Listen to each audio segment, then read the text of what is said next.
So, Kang, these are all the From Software games, right? Yeah. And you've played them all, right? Unfortunately. Good. So, all these games, they're shit. But this game is something special, right? So, what you want to do is rank all these games that are ass, but make sure that Dark Souls 2 is at the top of the list, since, you know, it is the best one after all. Okay, now that's just a false statement. Shut up. Any questions? Good. Now, here, take these and get out of here. I got work to do. Do your stupid little intro. From Software games are a gift from Satan. By far one of my favorite modern gaming studios. I absolutely love this company, where every other gaming company has churned out games that try to fucking dry you of your money, or are boring ass multiplayer live service games that nobody cares about after a month, or are so fucking easy that you could practically fall asleep and still win. From Software is over here pitting you up against this, and then saying, okay, now win. Their games are so unique, so different to everything else, with my personal favorite being one of the 50 Armored Core games. They are the complete opposite of modern gaming, where every other studio tries to steal from you. From Software gives you the exact amount of bang for your buck, except for this DLC. Where every other game now tries to shove a fucking garbage story down your throat, From Software puts the story in the background and doesn't care if you focus on it or not, letting the gameplay take center stage. And when you do try to get into the story, you realize that it makes no fucking sense. Bloodborne is the perfect example of this. I've played Bloodborne 3 times now and still don't know what the fuck is going on. Like, what are you? Why are you crawling out of your mom's urethra? Why is he a wolf now? Why the fuck does he have a sword? It's all these little things that have made From so beloved by the gaming community. I mean, just look at how much hype there is surrounding their next project. It won the most anticipated game of 2021, got delayed, then won it again. Let's just hope that I'm not forced to play it, because I'm not sure my sanity can handle it. Ranking these games is a challenge. There is so much love, passion, and attention to detail put into each one of them that honestly, I don't even know where to begin. Although I do know where I'm supposed to end. Let's just get it over with. My least favorite From Software game has to be Demon's Souls. Look, I absolutely love Demon's Souls. The remake was my third From Software game, and I really enjoyed my time with it. But compared to the rest, yeah, it's definitely aged. I mean, just look at the original. It's so cute, it's so adorable. I own this game on the PS3. I don't even have a PS3. Why do I have this? I emulated it. I'm the devil, I know. But who cares? Look at those enemies. They're supposed to be a threat. Look at this. Why is this in the game? Look at this boss. He's supposed to be... Okay, I may have underestimated it. The remake graphically is breathtaking, but when it comes to gameplay and bosses, yeah, that's when some of its age starts to poke through. Gameplay here is extremely bare and surprisingly easy. I didn't really struggle on any bosses except for one, which I'll get to later. But for the most part, I was able to go through everything pretty easily using the fucking Claymore too. And the game's even easier if you decide to be a magic user, cause Jesus Christ.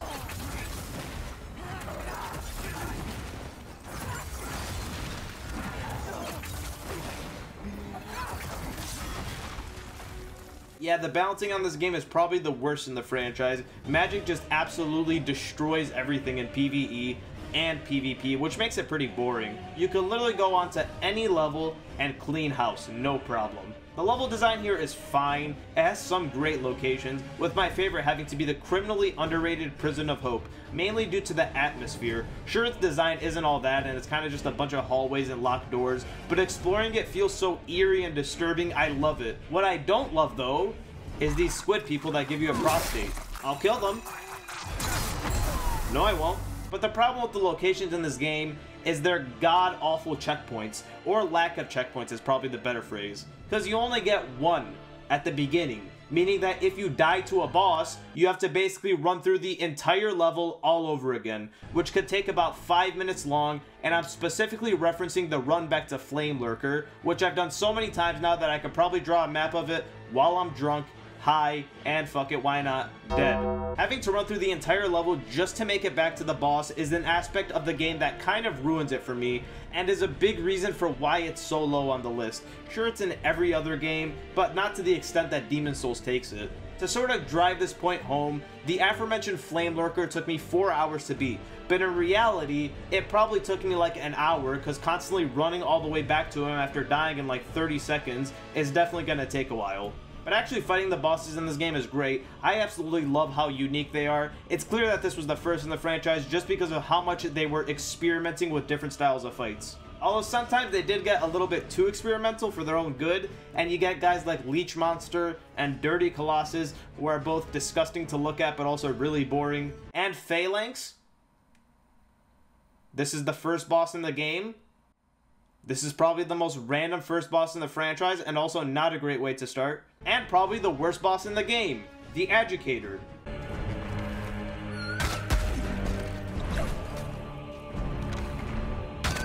They were experimenting, okay? But the thing I love most about the battles in Demon's Souls is the amount of puzzle bosses here. By far the most in the franchise. I love puzzle bosses, which is probably an unpopular opinion, but I don't care. I find it to be a great way to split up constant duels. Sure, they're not as memorable, but figuring them out is a lot of fun. But let's not act like Demon's Souls doesn't have its fair share of duels, because it does, and I love them, like False King Allen, constantly draining my soul levels like the fucking old douchebag that he is. Let's not talk about True King Allen. Penetrator, who has the most unfortunate name in the franchise, but is amazing, and the OG Artorias. And my favorite in the game, by far, the Flame Lurker, who's such an asshole and is so difficult, at least for builds that aren't magic. But despite being on the bottom of the list, Demon's Souls is an amazing game. It has definitely aged, it definitely has its problems, but it's still a lot of fun. Now this next opinion is probably going to be the most controversial one because this is some people's favorite From Software game. But to me personally, I didn't like it as much. It's Sekiro.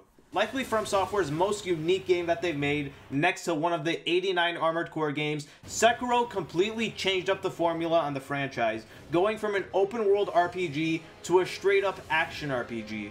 Gone is the character creator, gone are the classes, gone are all the different weapons. Here you've got one set character, Wolf, with his default samurai sword and prosthetic arm to use different abilities like a shuriken, axe, flamethrowers, and apparently the best, firecrackers. I never got these on my first playthrough. A lot of these changes I wasn't the biggest fan of. Something I love about the Soulsborne franchise is the freedom of choice. You can basically play the game however you want, whether that's aggressive, defensive, or a little bitch.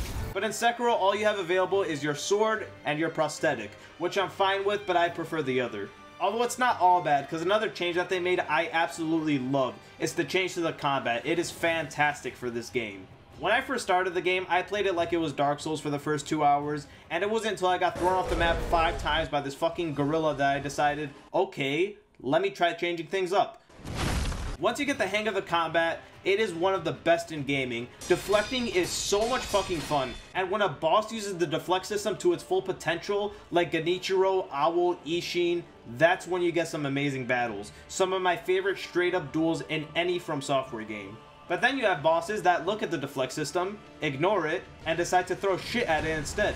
I don't like this boss. Why is it in the game twice? Something I hate about Sekiro, and a really big reason why it's so low, is because of the reuse of bosses. Repetitive gameplay is probably my #1 pet peeve when it comes to a game, and out of the entire franchise, I think Sekiro is the most repetitive. I mean, just look at the bosses in the game. The aforementioned shit-throwing monkey is in the game twice. You technically fight Genichiro 3 times, but that's admittedly cheating. Corrupted Monk and True Monk are basically reskins of each other, with some different moves and a third phase. You fight Owl twice, Ishin technically twice, and don't even get me started on the mini-bosses. I like mini-bosses, but when they replace actual bosses, then I don't like mini-bosses anymore. In this game, you technically got 10 actual bosses, and over 15 mini-bosses, some used almost 3 times. Some of these guys were fun, and some of them were headlesses. And don't even get me started on these fucking saggy titty looking The bosses are probably my biggest complaint with this game. If we had some more unique ones,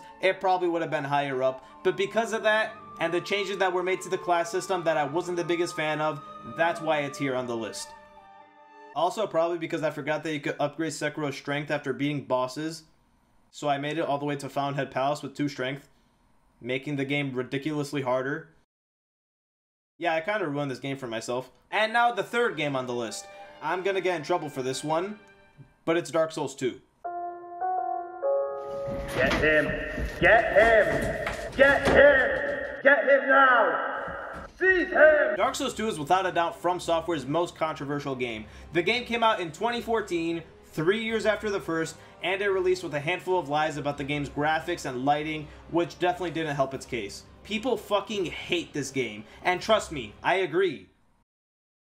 Agility is a really dumb stat. Jokes aside, while I do agree with some of the haters' points about their opinion on life gems and the hordes of enemies and stuff like that, I do still think that there's a lot of good in this game. Specifically the builds. I think Dark Souls 2 is really underrated when it comes to this aspect of the game. And the cherry on top is power stancing. I fucking love this feature and I don't understand why it wasn't in Dark Souls 3.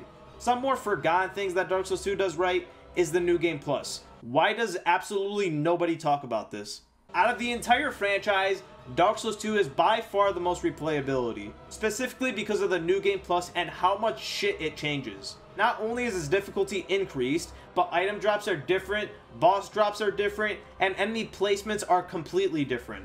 It's such a simple change that adds so much, and I don't understand why From Software's other games haven't done this. It just makes their other New Game Pluses seem much more boring in comparison. But the confusing part is, despite 2 having the most replayability, it's somehow the most forgettable at the same time. And I mean that literally. Despite the fact that I played this game almost 2 times, I don't remember entire chunks of it because of how bland this game can be. Boss battles and locations are extremely boring in this game, but boss battles much more so. In my opinion, Dark Souls 2 has by far the worst bosses in the franchise. I mean, Jabba the Hutt is literally a slug who just rolls around. Prowling Magus is a fucking room full of people that are crawling. How is this a boss fight? This game has the most boss battles in the franchise, but the thing is, it also has the most forgettable ones. I mean, how many of you remember Dragon Rider? Or Nachka? Or Flexile Sentry? Or Guardian Dragon? You probably forgot about them until right now. Don't lie, you probably forgot that Ornstein came back in this game, because I know I did. The only bosses I really liked all around are probably Looking Glass Knight. I thought they were really cool and I love the PvP aspect of it. Smelter Demon, Velstadt, Ruin Sentinels, and probably my favorite in the game, the Pursuer. Everyone else is too easy or just forgettable, like Mytha. She took me 2 hours to beat because I didn't know you could burn the windmill, and I actually forgot about her. I legitimately had to squeeze this part in and re-record it. Moving on to the locations that I mentioned earlier, they're also extremely bland, especially in early game. Sure, they are probably better than the Demon Souls areas, but not by much. I'll admit, late game, we do get a lot of interesting areas, especially Dragon Slide, which is visually amazing, but my god, it's a long way to get there. Just like the bosses, I really can't remember a lot of the areas in this game, although one thing I do remember clear as day is this one, for all the wrong reasons. These mages are probably the most evil, disgusting monsters in the entire franchise. I hope they get hit by a bus and then the bus backs up and hits them again. I hope they go to the barber and get each and every single strand of their hair plucked out individually. I hope someone opens the door for them when they're too far away so they have to awkwardly jog up to them. I hope they get heart surgery and the anesthesia doesn't work. I hope they get their eyes poked out like a shish kebab. I hope they get their nails ripped off with pliers and then get alcohol spilled all over the wound. I hope, but those are my only really big problems with this game. Everything else I find great, specifically the PvP, which is fucking amazing in Dark Souls 2. If there is one thing that this game does perfectly, it's the online mode. When I'm in the mood to be a dickhead and invade people in these games, Dark Souls 2 is the game of my choice. It is so well balanced compared to the other games in the franchise. There is no broken class or build. Everything just counters each other perfectly. It's unfortunate that we had to sacrifice respawning enemies for a good online though. I do still find the bonfire aesthetic feature to be really dumb, but I understand why they did it and I'm glad that the PvP is good because of it. Frankly, I think this game gets way too much undeserved hate. Sure, it does have a lot of problems, some of which I covered, but my god, people crap on every aspect of this game for no reason. It's not deserving of all the hate it gets. In fact, it's without a doubt the best in the franchise. And now for the next game that's worse than Dark Souls 2, it's Dark Souls 3. Dark Souls 3 is probably the most streamlined of all the Dark Souls games. You can decide if that's a good thing or not. The first two felt pretty similar to one another gameplay-wise, with a more slower, methodical combat. Meanwhile, you have Dark Souls 3, which is moving at Bloodborne speed, with Sister Fried's Sekiro ass giving you a quarter of a second in between attacks to hit her, and god damn, Sister Fried is hard. The rest of this game is not. In my opinion, this is probably the most easy and streamlined From Software game out of all of them. I really did not struggle at all in this game. Sure, I didn't struggle on Demon Souls much, but this game was just on another level.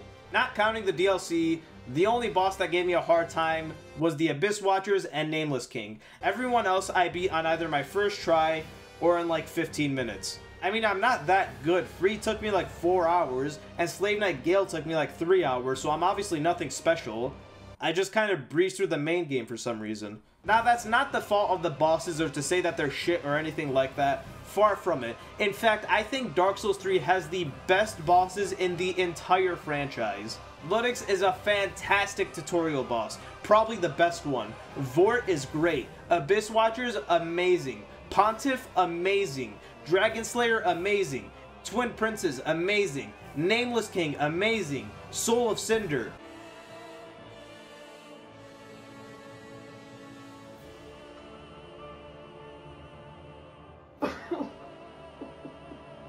They hit it out of the park with these battles. So fun, so intense. Sure, they're not all slam dunks. Wolnir, Aldrich, and Osiris are all pretty disappointing in my opinion, and Curse Riders, Crystal Sage, and Deacons were all just flat out bad, but the bosses named before make up for it with how incredible they are. My only major gripe with the game's fights would have to be the lack of puzzle bosses. Like I mentioned before, I'm a fan of these, and I kind of wish that there were at least a few of these to split things up from the constant duels. But in this game, the closest thing we get to a puzzle boss is Ancient Wyvern.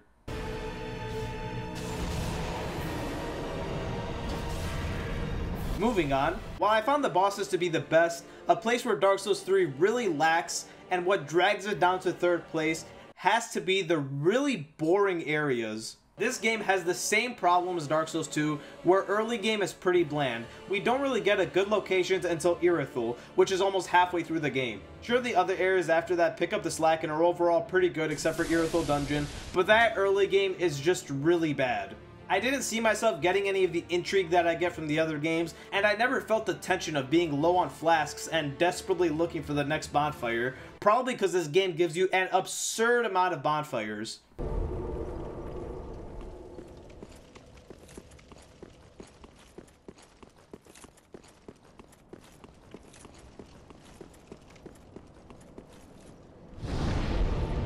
I kind of started to notice myself just run by everyone just to get to the next part of the game, until I ended up here, Farron Keep, probably one of the worst areas in the entire franchise. It is so fucking boring and dumb and slow, and it just ruins the pace of everything. I hate it.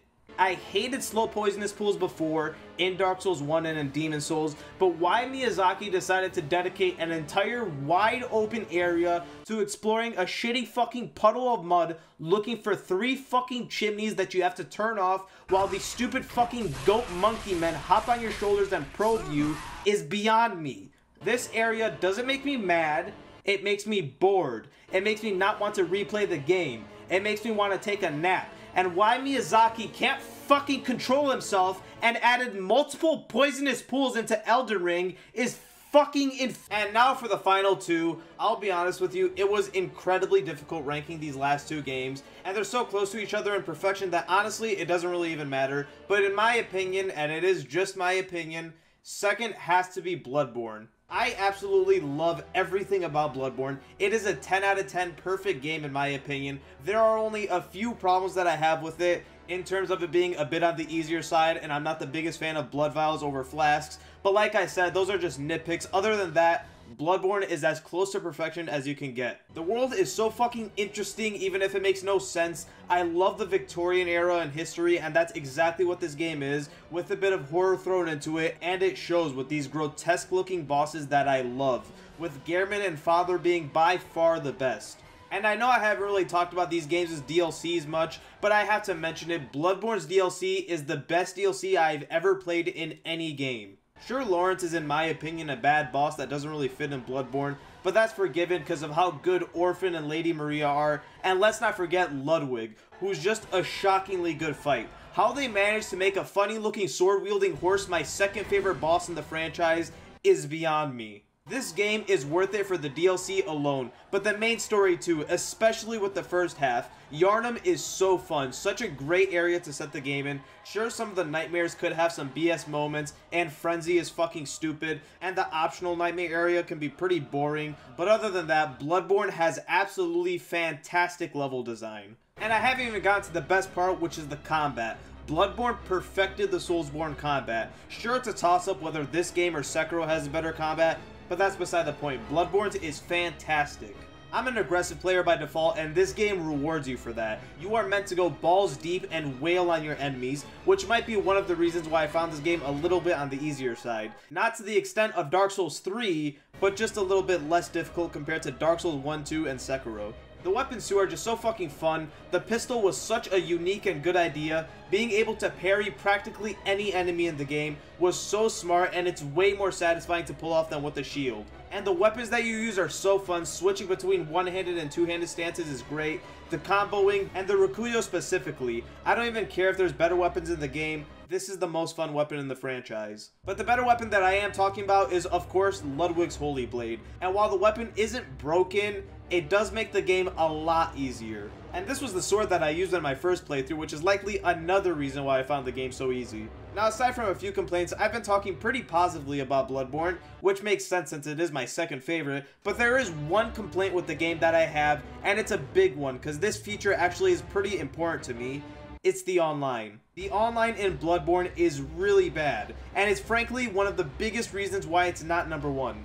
I get what they were trying to do since there's no hollowing in this game, and I get it, it is annoying to get randomly invaded, but I don't like that you can only be invaded when in the nightmare. It just makes the whole online system obsolete, and to use an example, I played through this game 2.5 times now and have only been invaded 2 times, which is really disappointing to me. But in the grand scheme of things, that's a pretty minor complaint for a game that I considered near perfect, but it was enough to drag it down to number 2, because number 1, to me, is, as most of you have probably guessed by now, Armored Core, baby! From Software's best IP, Armored Core! Dark Souls 1 is the perfect From Software game. Sure, just like every game, it does have some minor issues, but from top to bottom, to me, it's the best one. In terms of story, it has the best, most coherent one. In terms of combat, it's great and more slow and tactical compared to Bloodborne, and while I do prefer the faster combat of Bloodborne, I do still think this is great. You've got more variety and freedom of choice in your builds. Strength, dex, sorcery, pyromancy are all great and really well fleshed out here. Maybe not as much as they were in Dark Souls 3, but that makes sense since that is the sequel. Now, I will admit that Pyro is pretty broken in this game. Not to the extent of Demon Souls, but in PvP they definitely do have the edge. But Pyro is nothing compared to the most broken kit in the franchise, Giant Dad, which, trust me, I have experience with. It is definitely broken. But aside from the multiplayer and combat, one place where Dark Souls 1 absolutely shines over every other game in the franchise is in its level design and world building. Like I said before, 1 has the most interesting story and world, and design-wise, I think majority of these areas are perfect, with a few exceptions. I liked every single area early game, especially Anor Londo. It is still my favorite area in the entire franchise. It is just so beautiful. Look at it. And while some aren't a fan of the lack of teleporting, and I can't understand why you wouldn't like that, I fucking love it, and it makes this game's world the most memorable to me. I have this game's locations mapped out in my head inside and out. It is so memorable. And while some complain that the game slows down in the second half, I never really understood those complaints. Nearly every area in the second half, in my opinion, is great.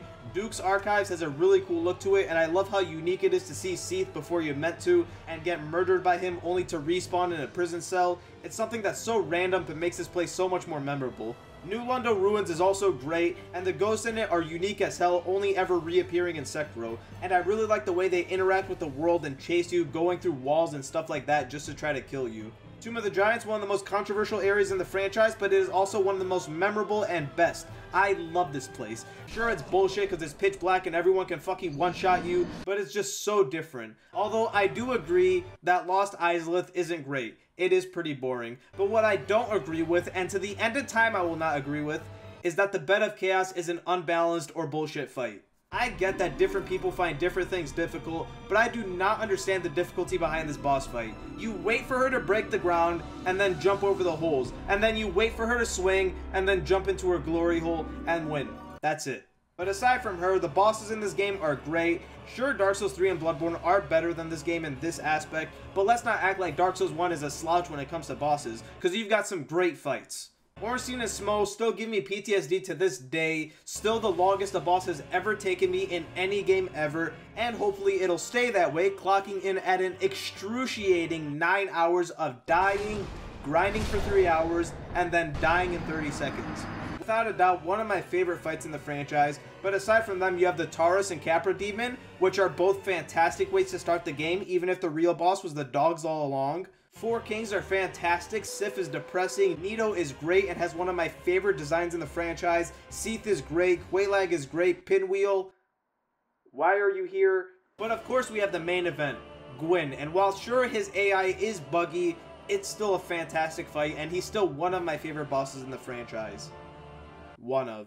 Because my actual favorite boss lies in this DLC, and I'm gonna cheat again by talking about the DLC, but it's Artorias. What a fucking fight. What a story. I love every aspect of this fight. The amount of build-up we see for Artorias in the main game, and it is paid off perfectly here. The music, the design, the moveset, the story, it's all perfect. Artorias is how you do a boss. But let's not act like the rest of the DLC bosses are bad. Sanctuary Guardian and Calamy are both great, but Manus is the main event. He is so fucking difficult, but at the same time so awesome, and the first hint that we get to Bloodborne. Speaking of the difficulty, for a franchise that is known for its difficulty, I think Dark Souls 1 does it perfectly. It's not too hard, but it's also not too easy. Boss battles are pretty well balanced to your soul level, except for Pinwheel. I don't know what the fuck happened there. Locations and enemies are balanced perfectly, and bonfires are just far enough from each other to cause tension when you start running low on flasks. They're not so far apart that it gets annoying like in Demon Souls, but they're also not so close together that it's pointless like in Dark Souls 3. They're the perfect distance. Everything about this game is perfect. Every aspect of the franchise, this game either does good, amazing, or a perfect job at it. It isn't bad at anything, and that's why it's my #1 game for me. In the end, this is all my opinion, so you don't need to crucify me, and after making this video, I kind of realized that there really is no best game. All these games bounce off each other in really good ways and are good at their own things. Dark Souls 3 has the best boss battles, Bloodborne and Sekiro has the best combat, Dark Souls 2 has the best multiplayer, and Dark Souls 1 is good at all those aspects. Sure, it's not the best at some of them, but it does a fantastic job at balancing it all out and blending it all together, which is why I give it the overall edge. And Armored Core is the best out of all of them. Okay, so I'm kind of running away from an insane Dark Souls 2 cult right now, but I think I got away from them. I'm hiding in their leader's office right now. They'll never check down here. That doesn't look good. Oh, fuck!